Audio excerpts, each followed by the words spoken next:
Bitcoin was supposed to be our escape, a way to take control from banks and governments to be our own bank. The dream?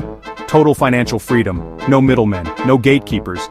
But what if that dream is quietly being rewritten? Powerful interests are adding features not to empower you but to control you. Imagine needing your savings for an emergency, only to find you can't access them, not because of a bank, but because of a hidden rule in the code. The very system meant to liberate you could become your digital warden. This isn't a wild conspiracy, it's a real risk, quietly developing behind the scenes. While the media chases crypto hype, the real story is whether our future money will mean freedom or unprecedented control. The promise of Bitcoin is colliding with a new, unsettling reality. Are we escaping the old system or building a more sophisticated cage? The tool? Price floor enforcement, a bland name for a dangerous idea. It means someone else decides the lowest price you're allowed to sell your Bitcoin. If the market drops below that floor, your sell orders are blocked. Your money is trapped by an algorithm. Say you need to sell for an emergency, but the price is too low, you're denied. Your assets are frozen. This isn't about protecting you, it's about protecting big investors from panic selling. You become a human shield for the whales, forced to hold while they keep the illusion of stability. It's like a casino changing the rules mid-game. You can't cash out if the house is losing. Ownership means nothing if you can't sell when you need to. If you can't access your money, do you really own it? Or are you just holding it for someone else's benefit? The consequences aren't theoretical, they're painfully real.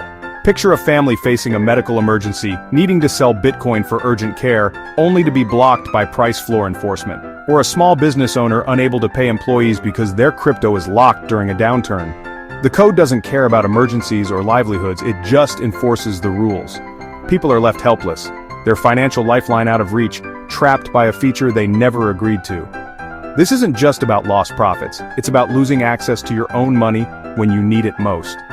The freedom to exit is as vital as the freedom to enter. Without the ability to sell, ownership is an illusion. Forced to hold, you ride the ship down, whether you want to or not. Bitcoin's promise of sovereignty turns into a digital prison. Is this real? Leaked documents and code say yes. Major exchanges are quietly testing price floor enforcement, planning to slip it into terms of service. The code is simple. If price drops below the floor, block the sale.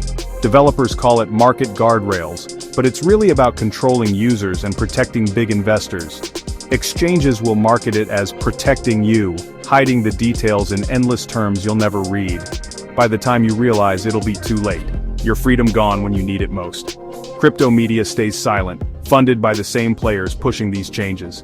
They won't expose the myth of user control, it's bad for business. The average person is left in the dark, walking into a trap set by the new financial elite. The promise of decentralization is being quietly rewritten. If this control can happen in Bitcoin, where does it stop? The same logic will spread to stablecoins and central bank digital currencies. Imagine digital dollars with rules that change at any time, money that can be blocked, expired, or restricted based on your behavior. Today's crypto experiments are tomorrow's architecture for programmable money and total control. The real question: do we have freedom if a line of code can switch off our ability to transact? The new gatekeepers aren't bankers, they're algorithms, invisible and unaccountable. We're trusting systems that quietly betray us, sleepwalking into a future where autonomy is an illusion. We must demand transparency, read the fine print, and question the narratives sold to us. Digital freedom isn't guaranteed, it must be defended. Bitcoin, the symbol of liberation, could be forging the very chains it promised to break. Stay skeptical.